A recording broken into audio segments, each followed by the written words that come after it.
Good morning, everyone. Welcome to Unity Radiant Light. This is our fourth Sunday in Advent, Joy. It's December 18th, 2022, and I'm Reverend Cherie Ruffo. Welcome to our fourth Sunday in Advent. How many of you are ready for Christmas right now? My hand is not up because I'm not ready. I'm finishing up some of the things for the end of the year. And we're just days from this big event. And I guess the more important question is how many of us are living in the true spirit of Christmas? Can we have both? The busyness of the season, but living in the true spirit, being in the moment. How many of us are worn out by it? Because we have parties to go to or events going on or things happening or working more. Or are you going through this holiday season just living in the present? Trying to stay as present as you can be.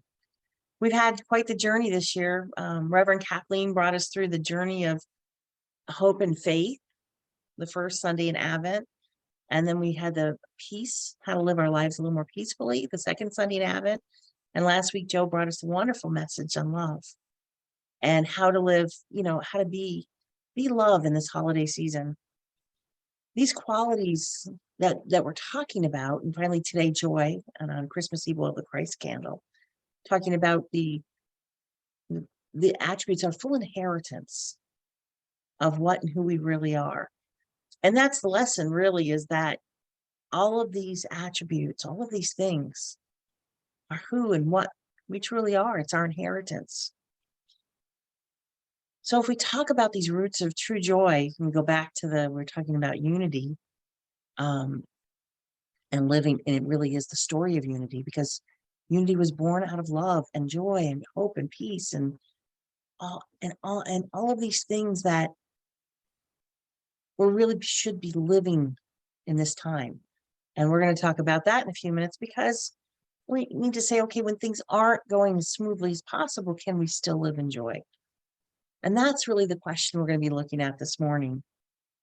So my prayer is that this holiday season is just lifting your spirits, helping you to become more present. And today, as we talk about this fourth attribute of joy, we really have to think about, is joy present in our lives? And when I say joy, I'm talking about something different from happiness. A lot of times those two terms are used synonymously.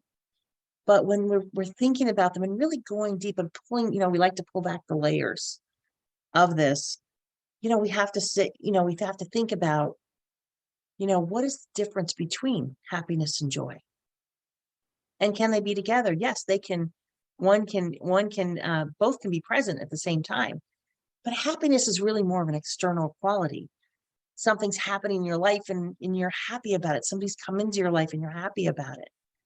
And when I use the term joy, I'm talking about more of an internal process.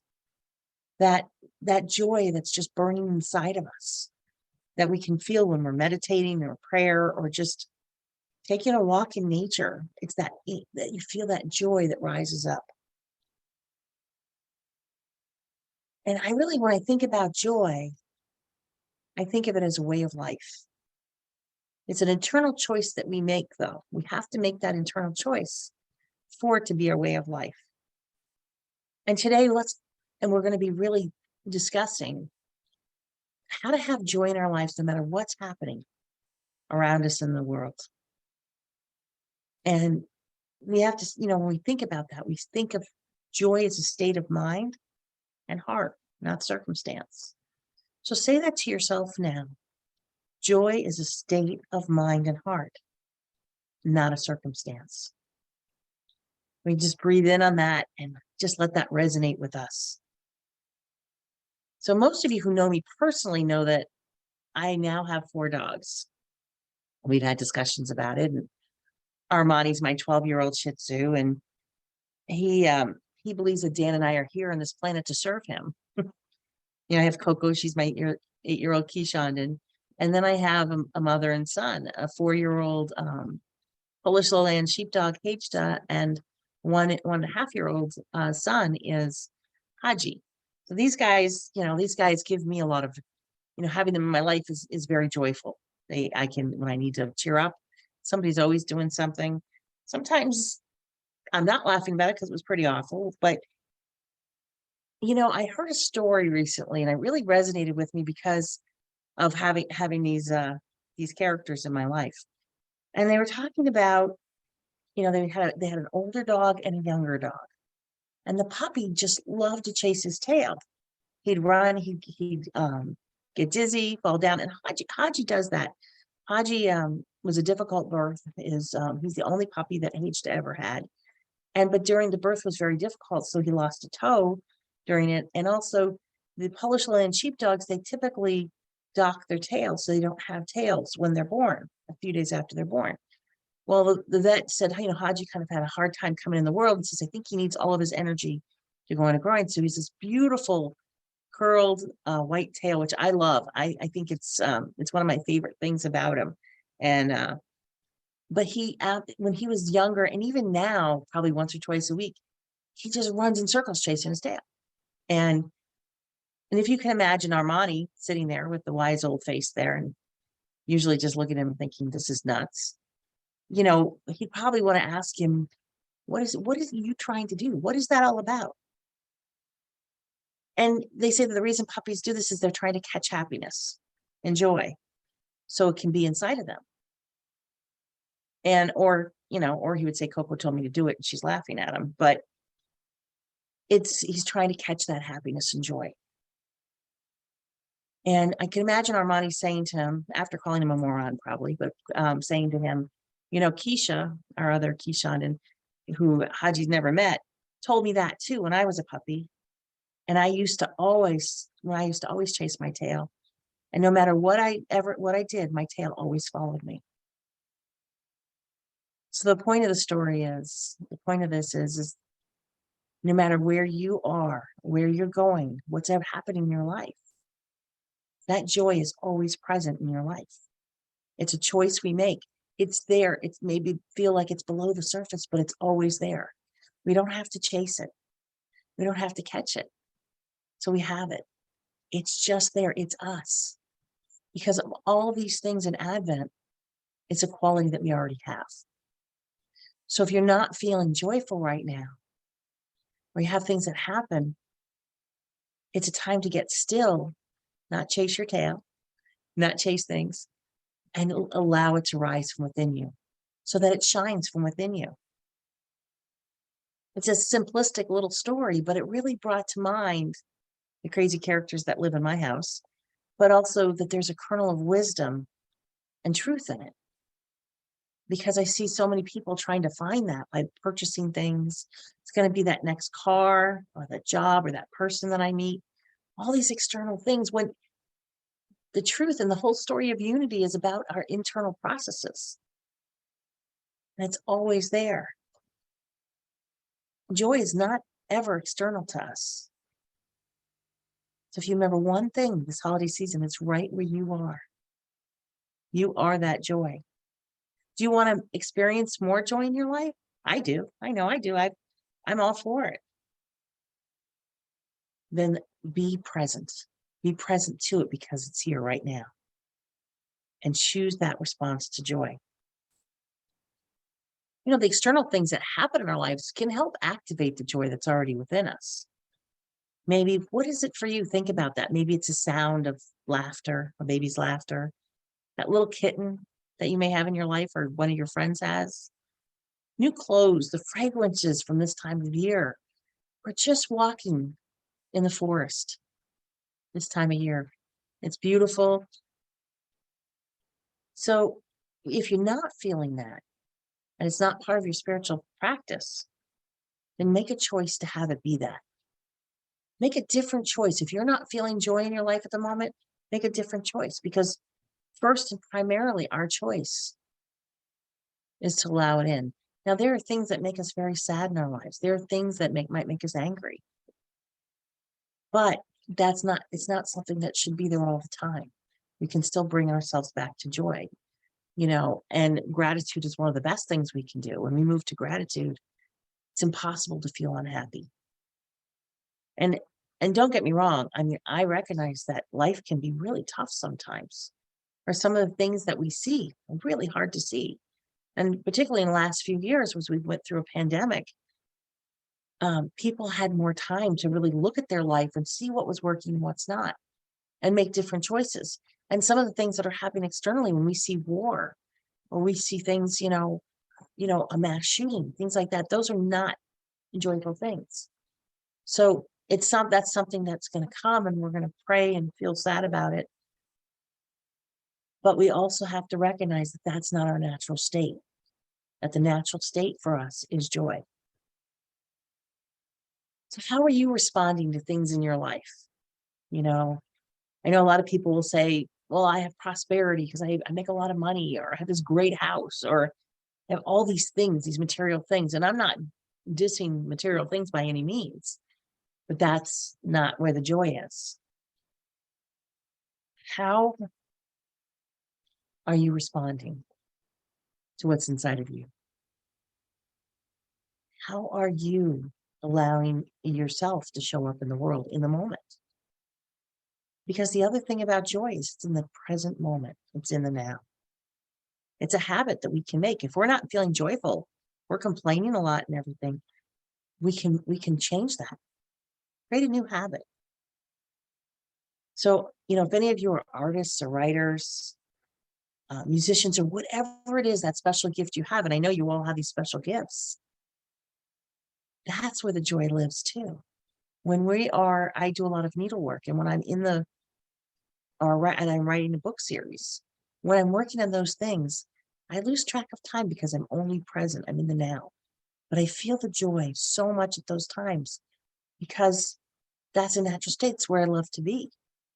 And it doesn't mean that if I'm doing something like unloading the dishwasher or cleaning a bathroom or whatever those things are, it doesn't mean that I'm unhappy when I'm doing them. We can take those things that we do and have joy with them too. If next time you're unloading the dishwasher or you're washing dishes or drying them, just take a moment to be very present in that moment and feel that joy, the joy of a clean dish, the joy of whatever you're doing in that moment. Because when we're joyful, we're in the now, and we have to, become mindful about that, of those moments. So, one thing that I've noticed is that when people ask, they'll say to me, well, life though really is about problems to solve. Is that how, if that's your attitude, and if that's what you're looking at, then I'm just asking you to consider this morning, maybe reframing it a little bit. Maybe if you're having a problem or a difficult situation, a good question to ask is there anything I can do to make this a little bit better? Is there anything I can do to change this situation? Instead of that expression, life is a problem to solve, what if we restated that? What if we said, life is a gift to unwrap? And sometimes that gift can, have problematic moments, but we're changing our perspective on it. And it's also a place where we can shift to joy. So what hidden blessing lies within what you've been calling a problem? And when you think about that, I think you'll find in that moment, there are hidden blessings. So, and what if instead of pushing so hard to solve it, you were to look at it if it's something to be discovered? What can I discover in this moment? What can I do that'll create more joy? Because isn't that where healing, comes from too? When we have the healing services, twice a month, and when we're in prayer and we're talking to someone about a situation they may have, I often find that there's something that's come out of whatever's happening in that person's life is a pearl, something that's to be discovered. And if we're able to do that, when we can move that, it moves us more into that now and that present. And in that center of joy, which is the heart of unity, is healing practices, where we started, there's healing. Because it's when we change that vibration, we amp it up, to where we see that healing. And that healing may happen instantaneously. It may take a couple of years. It may, whatever it is, it's outside of time. But what I do know for sure is that healing starts at that moment. So if you're having problems finding a joyful moment, think about something you enjoy. Do it. Take a moment to see if you can do that. And when we look at all the aspects of joy, there is another one that I want to consider this morning. It's between joy and others. What is that joy? What's that connection that we have with others? And we see it a lot, people will really celebrate, connection of joy in practicing a simple act of kindness for somebody. And I think about this a lot, these simple acts of kindness, because we see them and they maybe haven't been as often in the past decade or more as they used to be. Because we see this deep division in our country, the polarization that's happening in our country. What seems to have been an increase in meanness and a lack of kindness. We see it with the mass shootings. We see all these things that are happening. We're seeing the dark side of a lot of moments. So what does that have to do with joy? And I was thinking about that.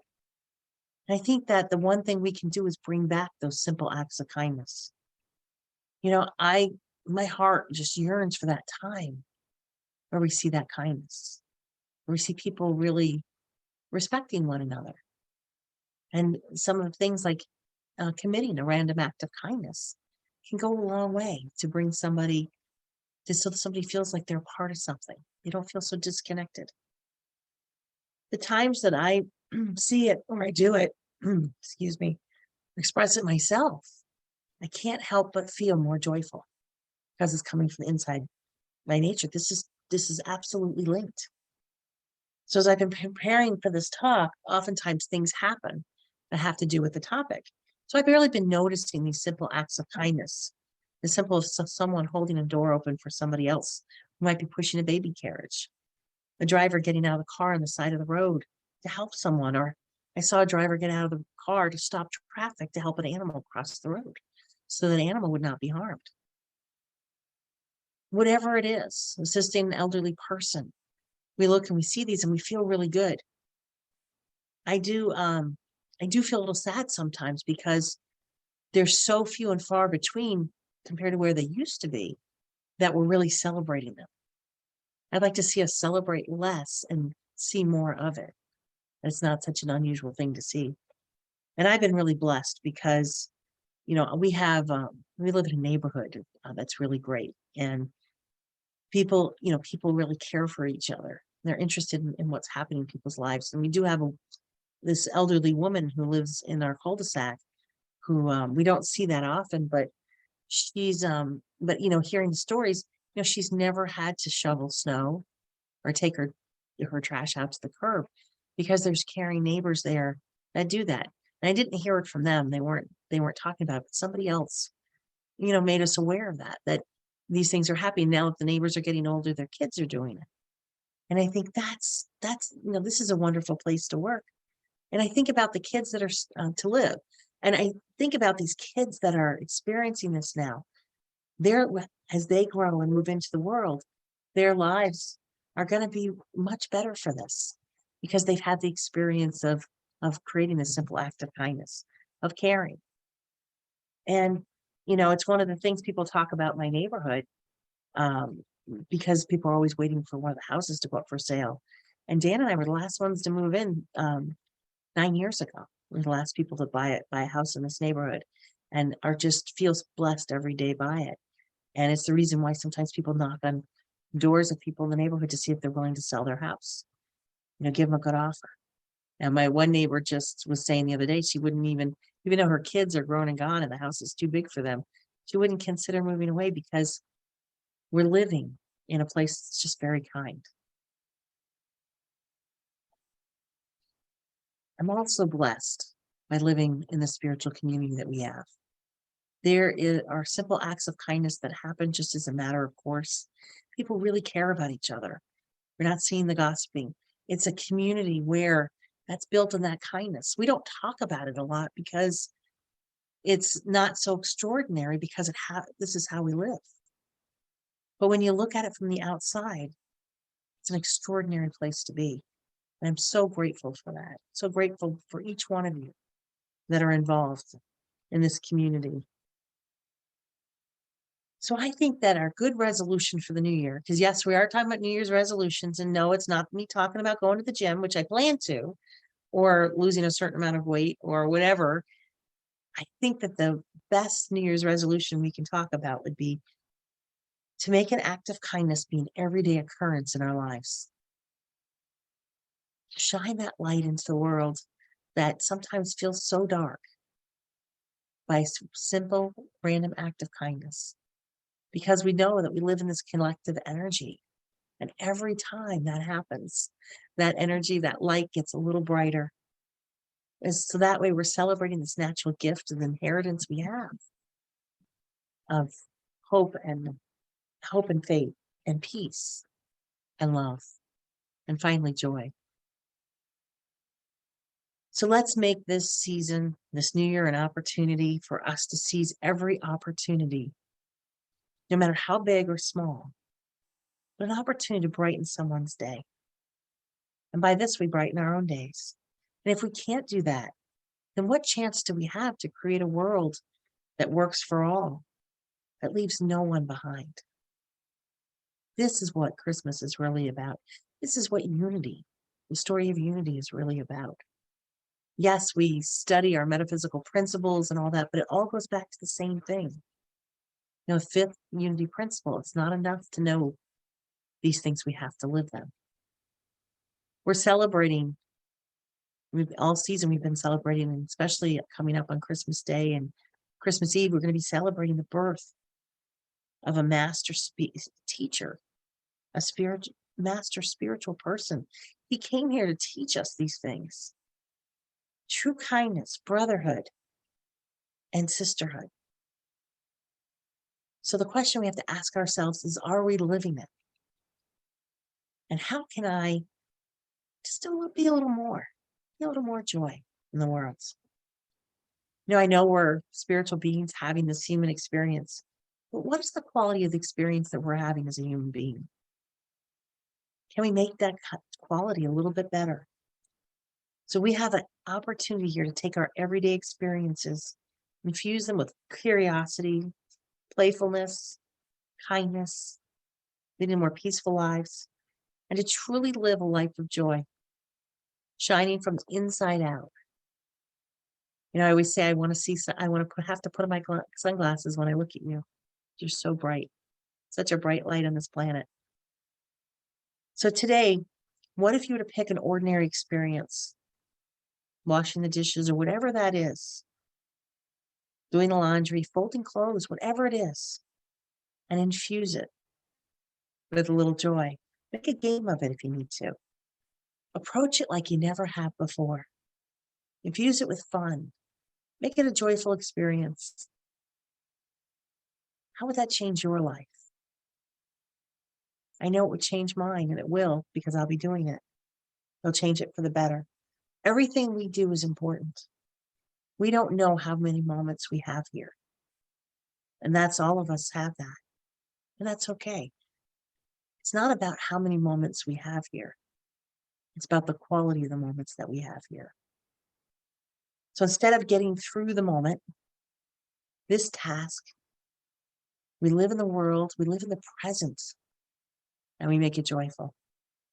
Living more fully present in this moment is the only moment you can have. This is the only moment you can experience. So the last thing I would suggest for you this holiday season, especially as we're approaching this Christmas week and New Year's, savor the moment. Savor the simple moment. Savor simplicity. And just be present. Whether it's the feeling of the warmth of the sun, and if you live up north, those are more fleeting this time of year. Savor it. Feel the warmth on your skin. The smile of a stranger or a loved one. It doesn't matter.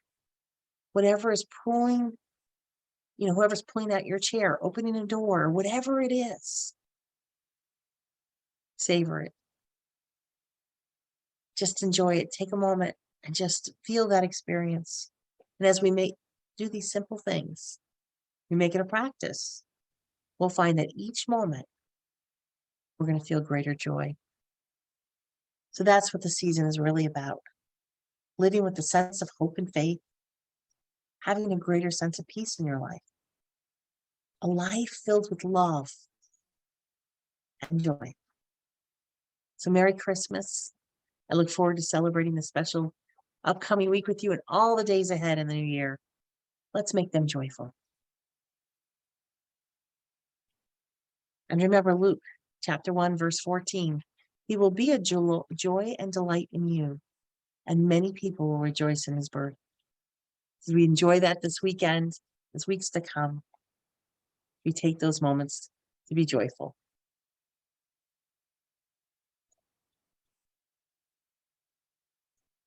And as we move into meditation this morning, we know that those moments in meditation aren't serious. They don't have to be serious. They can be joyful. So we say our affirmation, I am open and receptive to the spirit of truth, healing in me what needs to be healed, and revealing to me what needs to be revealed. We move into meditation. I just invite you to take a deep breath in, all the way down, and to release. And as you release, you can release anything that's been on your mind, maybe something you felt like a burden. But as we breathe in, we open our crown chakra, the galactic center, and our base chakra into the earth as we feel those energies giving and receiving. And that gives us hope and faith into what humanity can be, to what Gaia is, how beautiful, just naturally, the support we receive.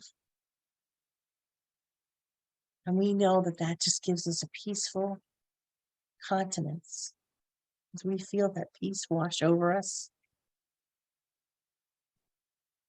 And in those moments, we feel that love. We are love. Because the truth is, we can't be anything else. And with that comes the joy of who and what we are. So I just invite you this morning to take a moment. Maybe there's a situation or something you're worrying about. Take that and just hold it in your mind, not taking in the worry or the feelings, but observe it.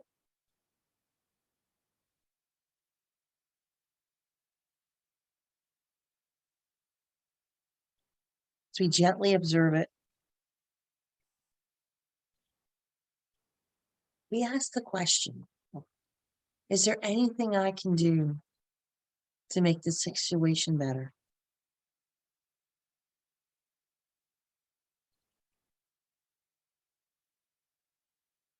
Is this somehow a gift? There's a gift in there somewhere, a pearl, that I haven't but need to unwrap.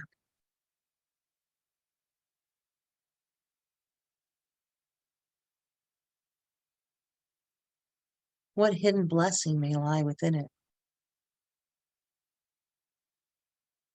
And as we do that,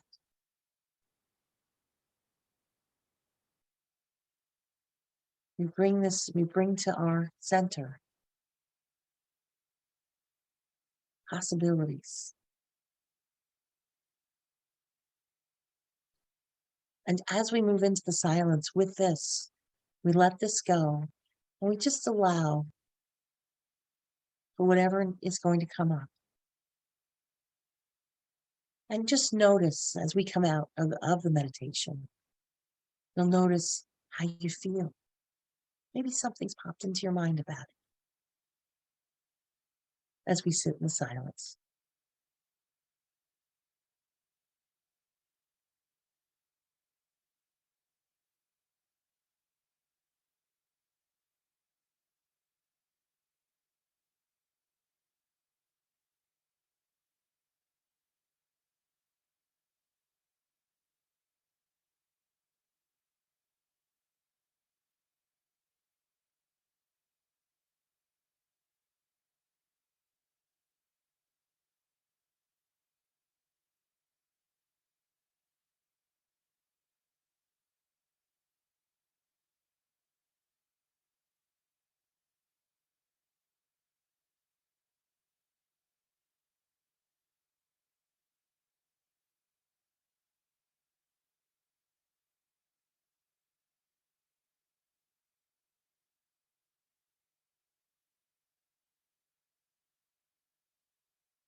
What hidden blessing may be within this experience?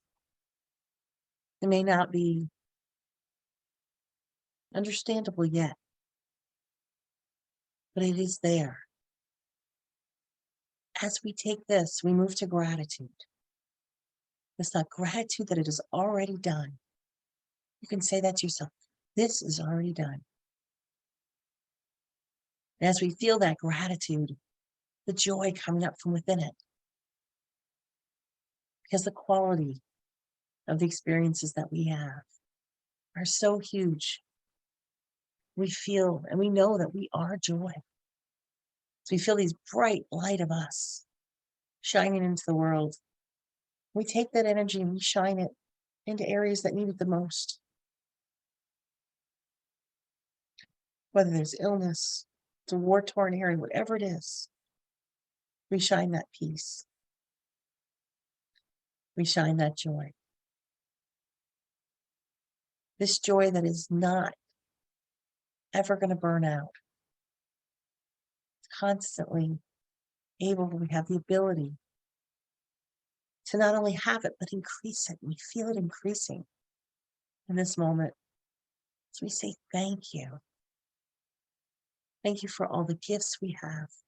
Thank you for the celebration of that little baby that came into this world to make such a huge difference. So big that we're still talking about it today. We're still celebrating it. You just feel that gratitude as we move into this holiday season. The gratitude for knowing that we can have healing. As we feel that joy in our body, in every cell,